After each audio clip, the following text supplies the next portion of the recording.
Ok.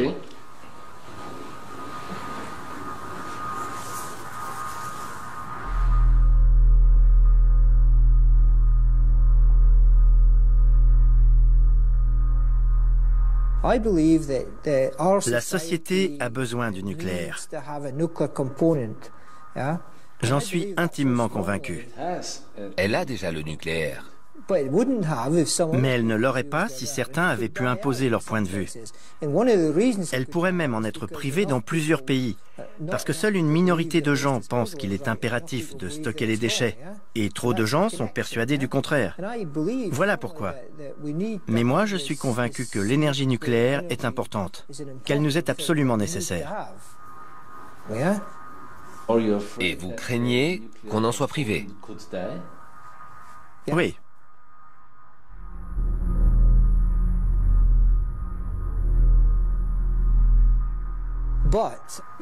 Mais même si mon pays, nos pays décident de sortir définitivement du nucléaire, nous devons quand même nous débarrasser des déchets.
Le monde a un gros problème. Et Charles McCombie, une conviction inébranlable. Quelque part sur Terre se trouve un endroit sûr où stocker des centaines de milliers de tonnes de déchets de haute activité. Il a accepté de m'emmener dans sa quête parce que je veux voir cet endroit et comprendre les tenants et les aboutissants du problème. Il est Monsieur Stockage des déchets et c'est un plaisir rare de l'accueillir aujourd'hui.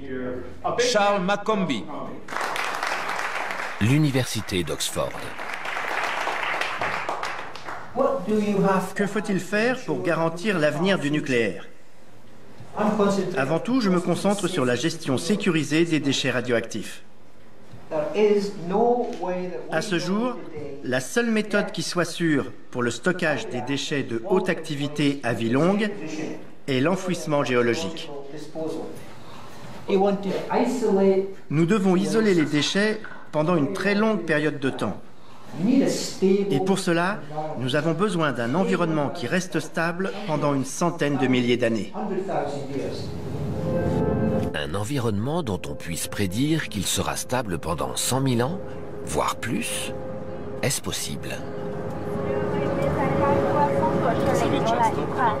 Une chose est certaine, la quantité de déchets ne fera qu'augmenter si on continue de vouloir exploiter l'énergie atomique, comme le veulent Charles McCombie, mais aussi et surtout les Chinois.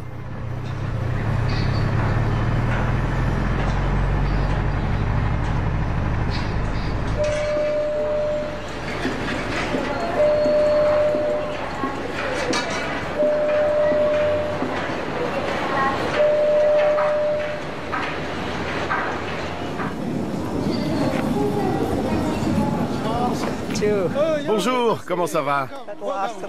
Bien. Vous avez l'air en forme? Vous aussi.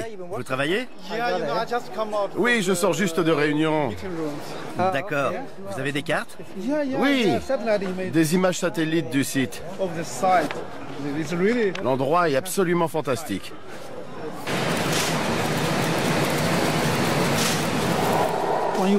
Quand on bâtit une maison, on n'oublie pas les toilettes. De la même façon, on ne construit pas une centrale nucléaire sans prendre en considération la question des déchets. La production initiale d'énergie atomique et le stockage des déchets sont liés. En Chine, le Conseil des affaires de l'État a approuvé le plan de développement à long terme de centrales nucléaires. 40 réacteurs terminés en 2020 et 18 autres en construction.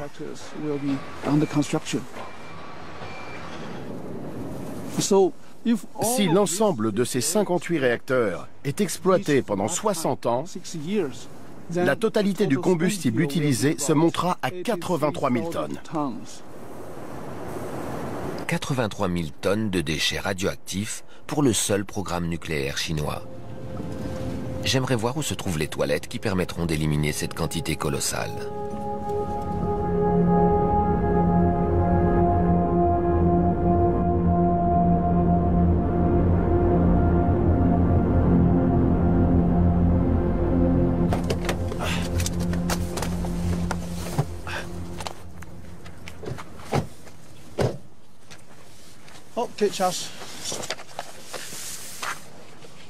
Alors, je vais vous montrer où on est. On est très exactement ici, dans le district de Xinjiang. Qu'est-ce que vous cherchez ici? Une couche de granit très épaisse, assez sûre pour qu'on puisse y entreposer des déchets de haute activité. Il n'y a que 4 familles dans cette zone. Celle de Bagenna vit ici et celle de son frère là. Il y a une famille du côté de la source du Cheval Blanc et la dernière est quelque part par là. C'est tout, 4 familles. On a effectué 40 sondages à une profondeur d'environ 600 mètres. L'objectif de ces forages est d'établir si la couche rocheuse est bonne. Voilà le départ d'un des trous de sonde. Est-ce l'endroit le plus sûr de la planète? L'endroit le plus sûr de la planète? Je pense que c'est l'un des plus sûrs, mais pas le plus sûr. Charles, Zhu Wang a dit que s'il était en bonne santé, il assistera peut-être à l'inauguration d'un centre de stockage de déchets dans le désert de Gobi. Il aura alors 86 ans. Qu'en pensez-vous? Peut-être, c'est possible. Ça ne prendra peut-être pas aussi longtemps. C'est une estimation qui repose sur certaines données naturelles. On pourrait aller plus vite si on voulait. Zhu Wang ne serait pas forcément aussi âgé si le stockage doit se faire ici.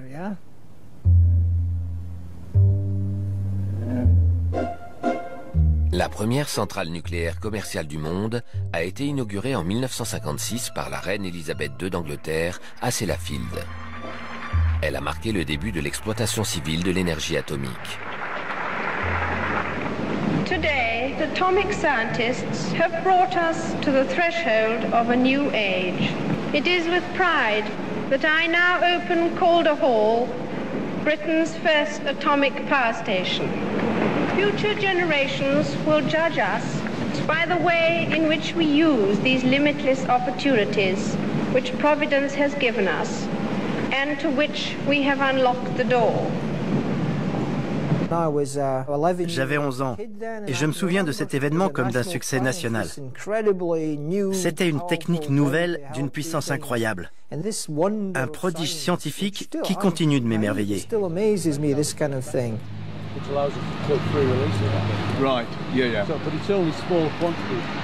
Le prodige scientifique de Sellafield aujourd'hui?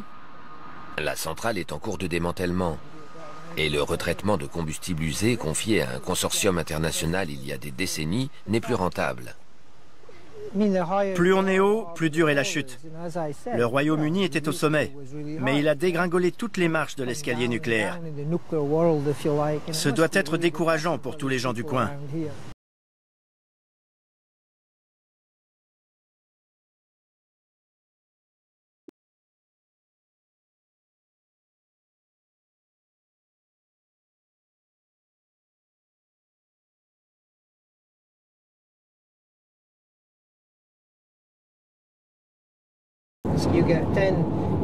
Une tonne de combustible donne 10 kilos de plutonium. Le problème est qu'en fait-on?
Pour que les éléments radioactifs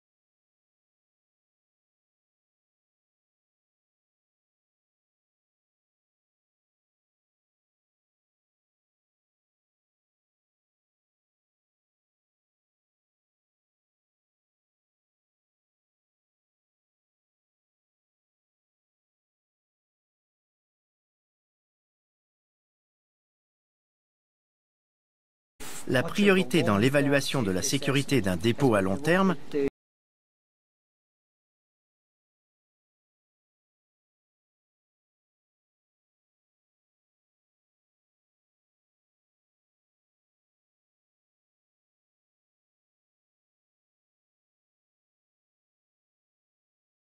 profond dans différents endroits du pays.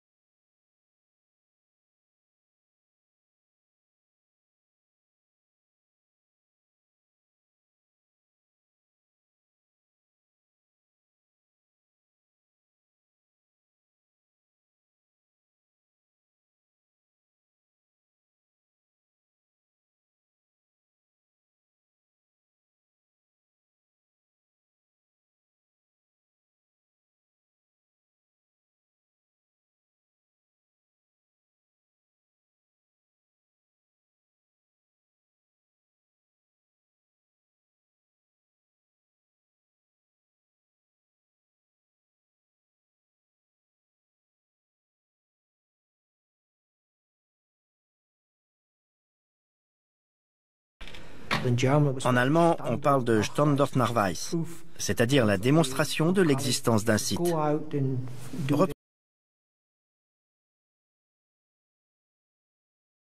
Compréhensible. Bien sûr. C'est la preuve absolue.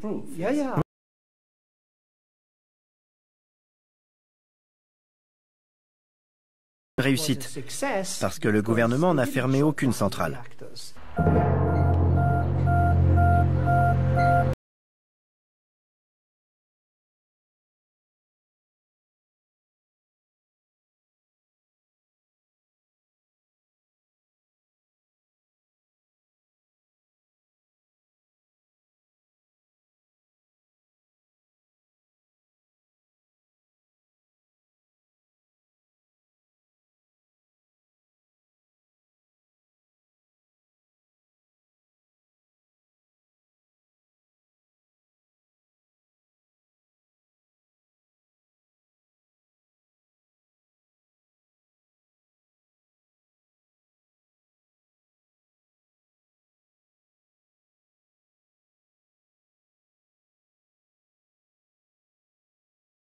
Chine, du Japon et même d'Australie qui s'intéressaient au nucléaire,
on n'a même pas besoin.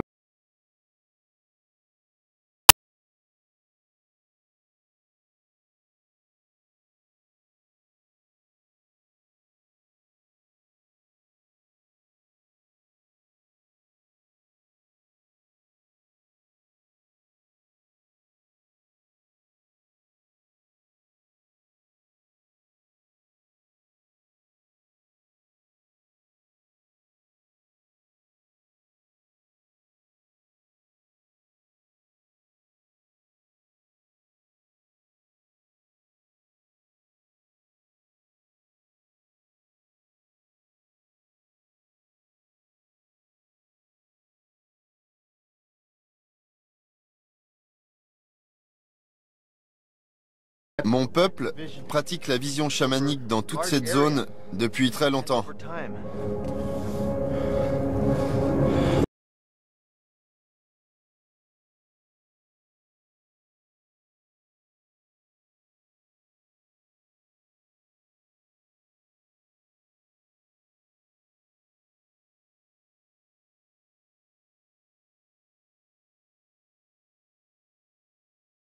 Là où la montagne descend vers la vallée de la mort. Il n'y a rien, personne ne vit ici.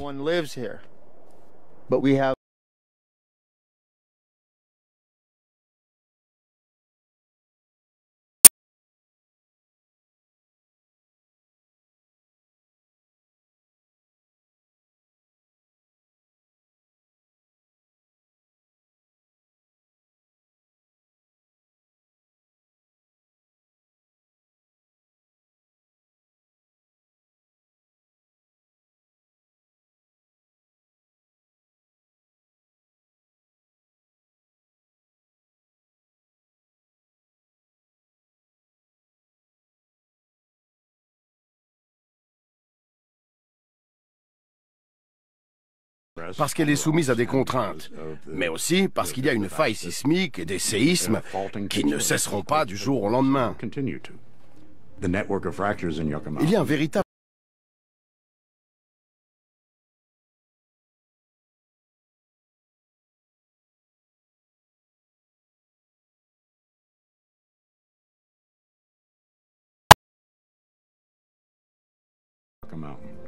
La seule question, c'est quand. Réponse des techniciens. Nous allons construire un toit en titane qui protège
demander quels étaient les endroits les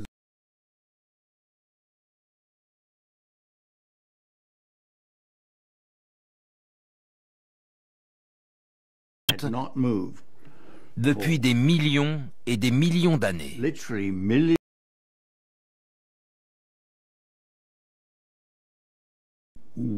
Qu'est-ce qui pourrait la remettre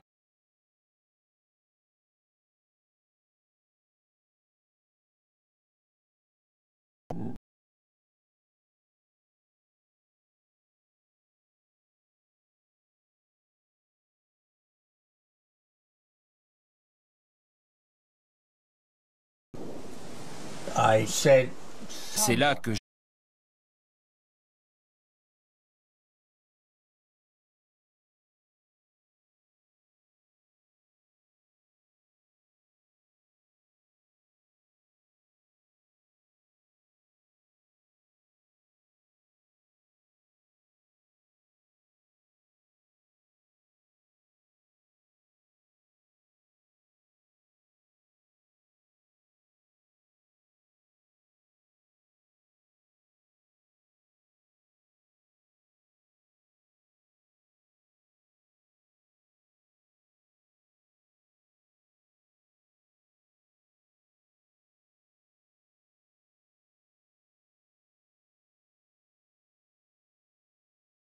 Vous cherchez?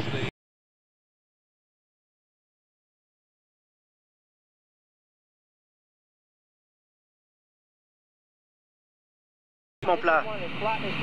C'est l'une des régions les plus plates du monde. C'est essentiel.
Jusqu'à aujourd'hui, une seule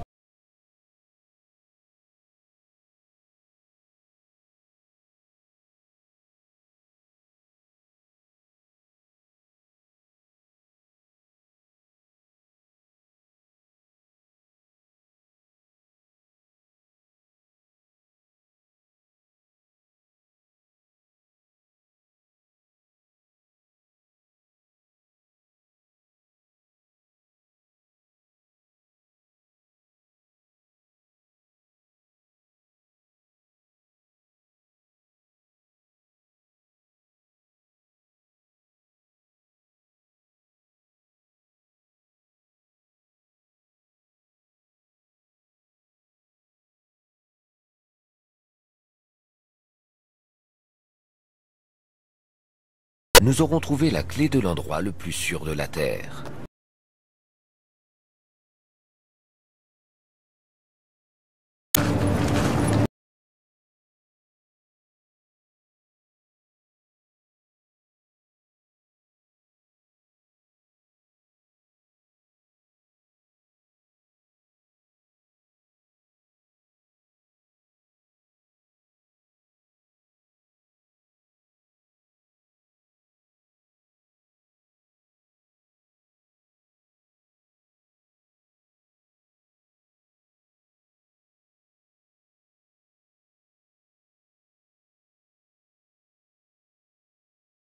Parce que Wendell Wirth était le...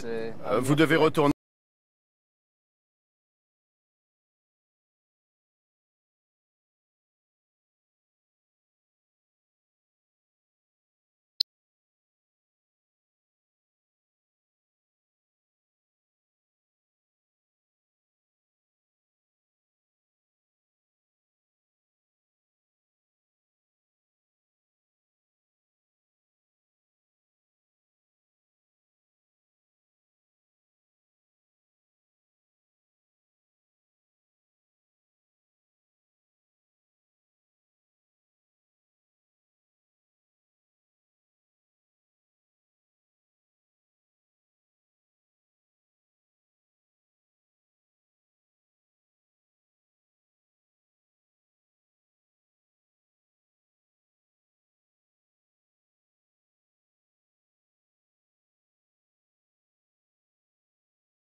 Actif au milieu de champs de pétrole.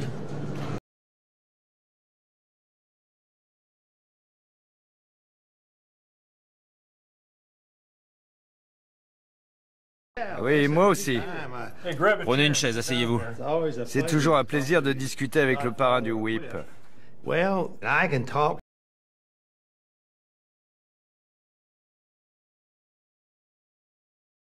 Ils y passent une demi-journée et quand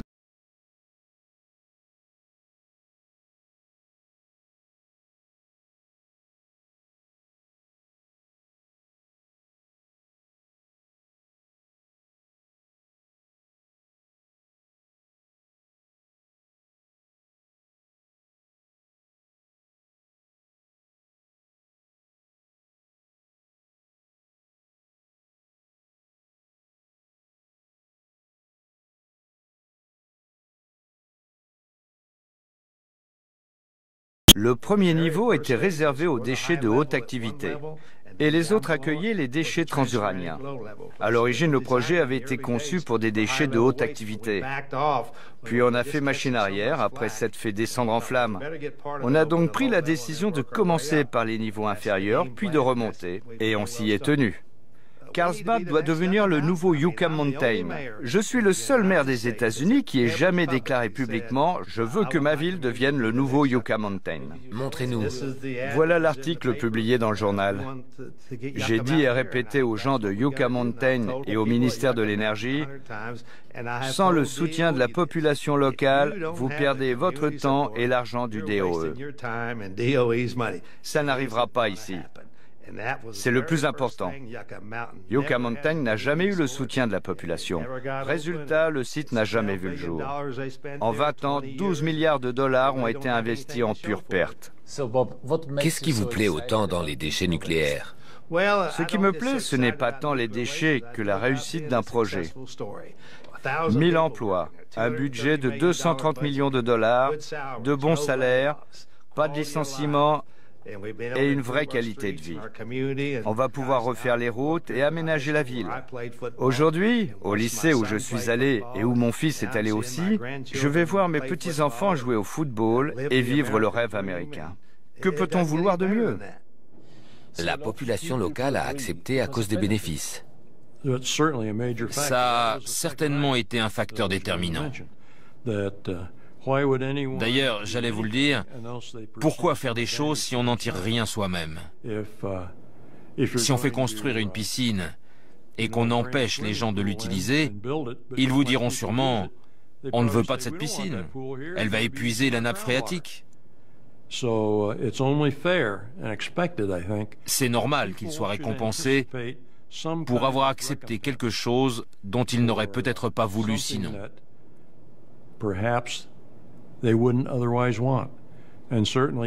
Personne ne veut des déchets nucléaires.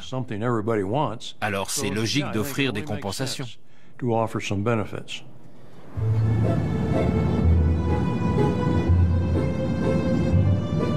Je suis en Suède pour visiter la première commune du monde qui ait dit oui spontanément à l'installation d'un site de stockage définitif de déchets de haute activité. La demande de permis de construire a déjà été déposée par la SKB, l'agence suédoise de gestion des déchets radioactifs.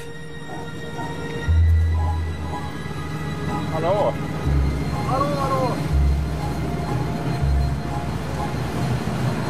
Vous êtes prêts? On embarque? Oui, bien sûr.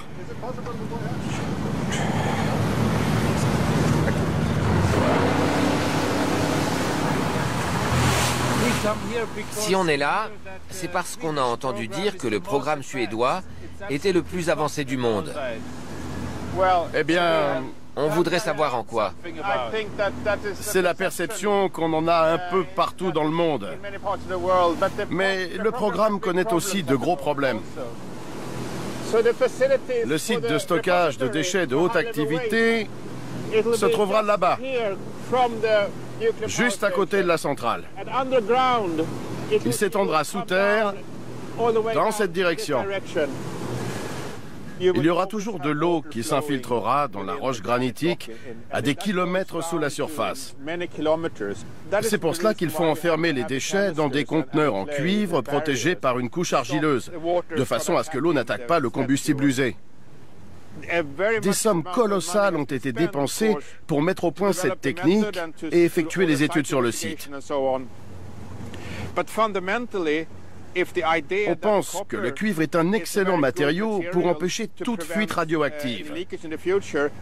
Mais si on se trompe, peu importera tout le travail effectué et les bonnes relations avec la population.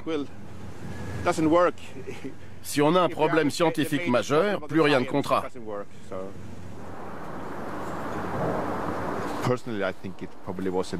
Je pense que ça a été une erreur de toucher au nucléaire.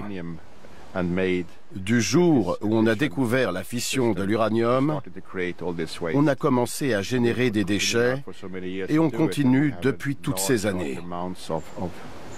Aujourd'hui, il y a des centaines de milliers de tonnes de combustible usé. Je ne travaillerai pas sur ces questions si je ne croyais pas qu'on puisse sortir du nucléaire. Mais pour cela, il ne faut pas se lancer dans des projets stupides et mauvais. Il ne faut pas commencer à enfouir des déchets en s'appuyant sur des méthodes qui ne marchent pas.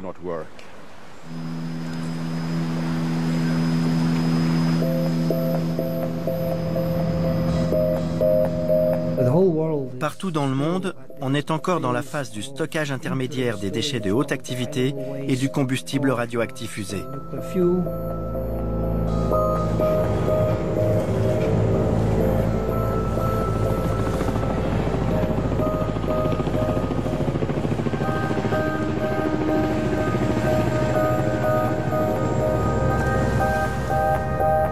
Ce navire est parti de l'usine de retraitement de Sellafield.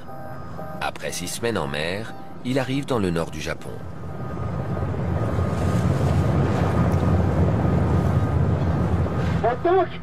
Ce bateau est rempli de déchets nucléaires hautement actifs. Les habitants des régions contaminées autour de Fukushima ne peuvent pas rentrer dans leur village. Ils ne connaissent même pas l'étendue de la catastrophe. Malgré cela, on continue de produire des déchets. Non au déchargement. Pas de conteneurs à roc à chaud. Arrêt de toutes les centrales nucléaires au Japon.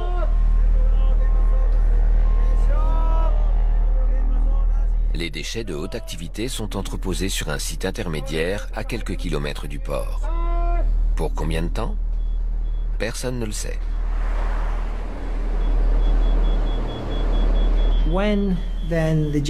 Quand les Japonais ont finalement pris la décision de mettre sur pied une véritable organisation de gestion des déchets nucléaires, ils ont créé une commission internationale technique consultative dont j'ai pris la présidence.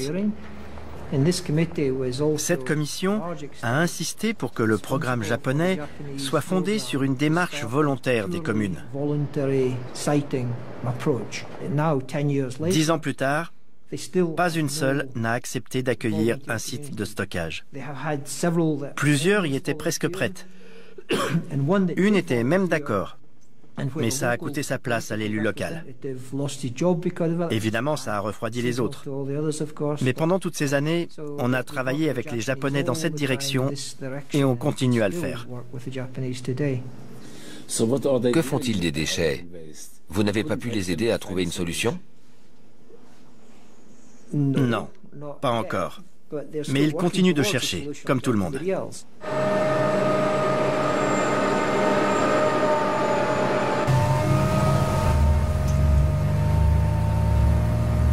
Depuis que Charles McCombie s'est lancé dans sa quête, 35 ans ont passé. La solution du granit a été écartée, remplacée par une nouvelle idée, l'enfouissement dans la roche argileuse. Les successeurs de Charles effectuent des campagnes de prospection sismique afin de recueillir des informations sur les couches d'argile. En Suisse, plusieurs sites se sont avérés intéressants. Entre les buissons et le bois, jusque de l'autre côté de celui-ci, c'est là que s'étend la zone retenue pour un site d'enfouissement définitif. Comme vous pouvez le voir, elle s'y prête particulièrement bien. Elle commence au village, un peu plus bas, et continue derrière, sous la forêt et le secteur habité. Sous le village? Tout à fait. Évidemment, ça pose un problème d'ordre psychologique. Les habitants sauront qu'à 500 mètres sous leurs pieds, il y aura un site d'enfouissement de déchets de haute activité. Cela soulève des questions d'une toute autre dimension.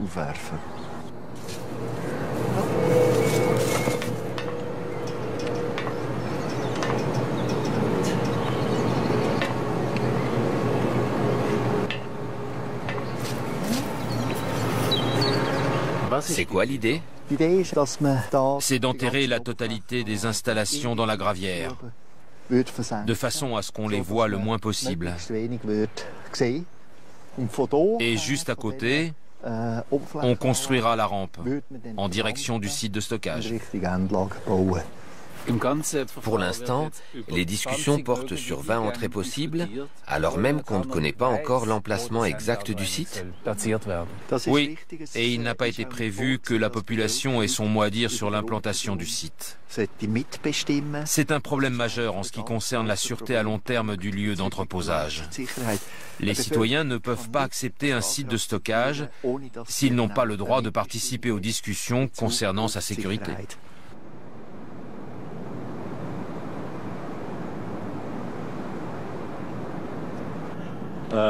La région concernée a qualité d'expert pour l'exploitation des surfaces. En tant que telle, elle doit pouvoir intervenir dans les décisions. Dans le cas où un site d'enfouissement serait construit ici, même si ce n'est souhaité par personne, nous voudrions que les installations gênent le moins possible et qu'il y ait même une véritable synergie. Les possibilités sont nombreuses.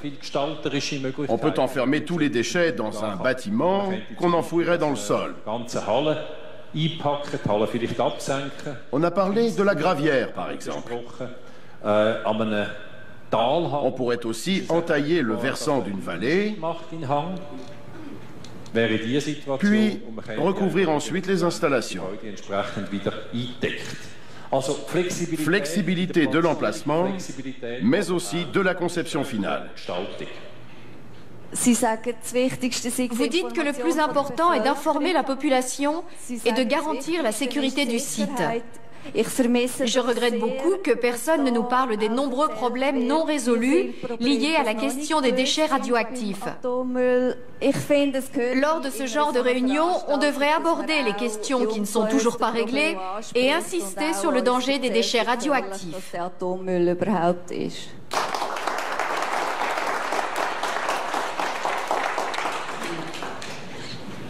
Je n'ai peut-être pas été assez clair.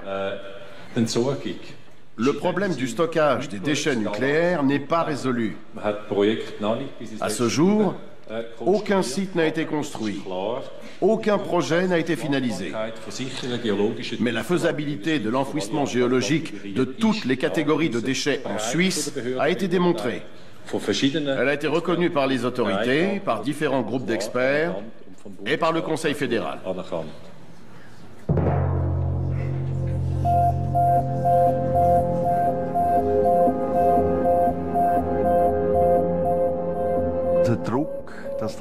Il y a une pression énorme pour que la procédure aboutisse après 40 années d'échecs successifs. Pression accrue par le fait que les autorités ont déclaré que cette procédure aurait valeur de modèle. Elle peut et doit être mise en œuvre. Voilà le message qu'on a envoyé en direction de l'étranger. C'est pour ça que partout dans le monde, la procédure suisse passe pour l'exemple à suivre pour obtenir le consentement des populations.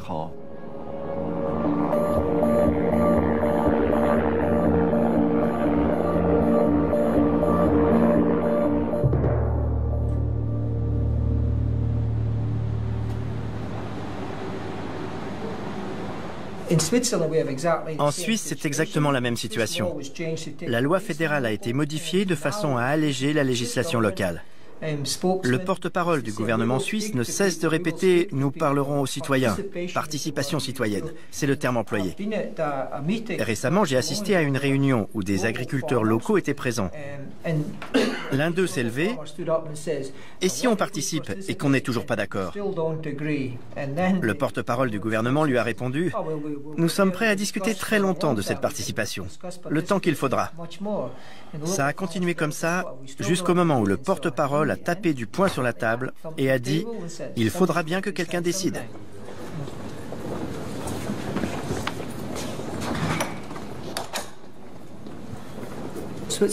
En Suisse, personne ne se porte volontaire. Comme vous le savez, les cantons n'ont plus le droit de veto. Celui-ci n'a été maintenu qu'au niveau national. Mais c'est de la blague. Ça n'aura aucun effet sur le choix du site, en particulier dans un système fédéral comme le nôtre. Les communes et à présent les cantons y sont farouchement opposés. Que se passera-t-il si c'est tout le pays qui vote, comme aux États-Unis? Très vite, ils seront mis en minorité. Ma quête touche à sa fin. J'ai vu des déchets de haute activité errer à travers le monde. J'ai vu comment la technologie et la science cherchent à créer des conditions de sécurité. J'ai vu comment les stratégies marketing tentent de promettre cette sécurité. Mais ai-je vu l'endroit le plus sûr du monde ?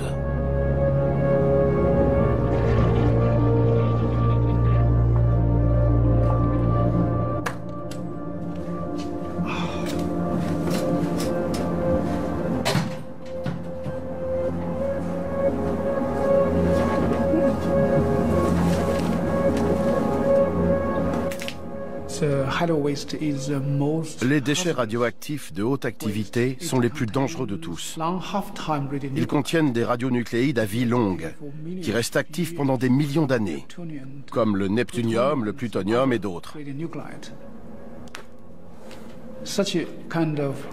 C'est pour cela qu'un site de stockage doit être sûr pendant une très longue période. Mais c'est difficile de prédire le comportement futur de ces radionucléides. Certes, nous avons mené des études systématiques, mais sur une période très brève.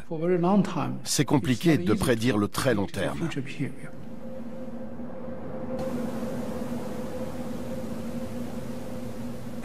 Avant notre arrivée, vous m'avez dit, ça ne suffit pas de trouver une zone isolée. C'est très important. Et je suis content que vous me reposiez la question. Le danger avec une zone éloignée de tout comme celle-ci, c'est que les gens se disent « Allez, on stocke tout dans le désert. Ça ira, c'est loin et personne ne verra ces déchets. » Mais ce n'est pas pour ça qu'on est là. Les chercheurs appliquent ici les mêmes règles de sécurité qu'en Suisse, où un site va être à 500 mètres des habitants. Si on ne peut pas répondre aux mêmes critères, il ne faut pas choisir ce site. Je le sais, Zhu Wang aussi. C'est pour cela qu'il y a encore énormément de travail. On a effectué 20 forages, mais il faut creuser le sous-sol, étudier le sous-sol, etc. Ça prend des années, presque 10 ans. Et il faut être prêt à tout stopper si on trouve quoi que ce soit qui montre que le site est inadéquat. Et ça, c'est très difficile, parce que le grand public ne nous en croit pas capables. J'ai entendu un peu partout dans le monde ce genre de discours. Ils ont déjà investi 200 millions, 500 millions, 1 milliard sur un site. Ils continueront coûte que coûte. Que se passe-t-il si on doit tout arrêter? On repart à zéro ailleurs. Sur un nouveau site? Sur un nouveau site, oui.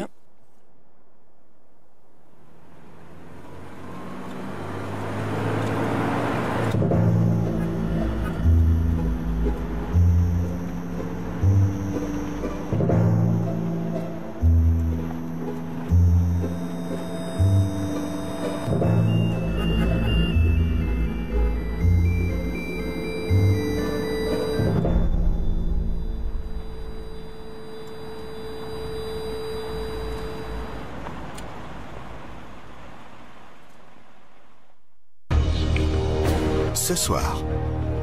À 20h40, les glaciers de l'Himalaya conservent encore tout leur mystère. À 21h35, et si les drones étaient les nouveaux outils de protection de la nature ?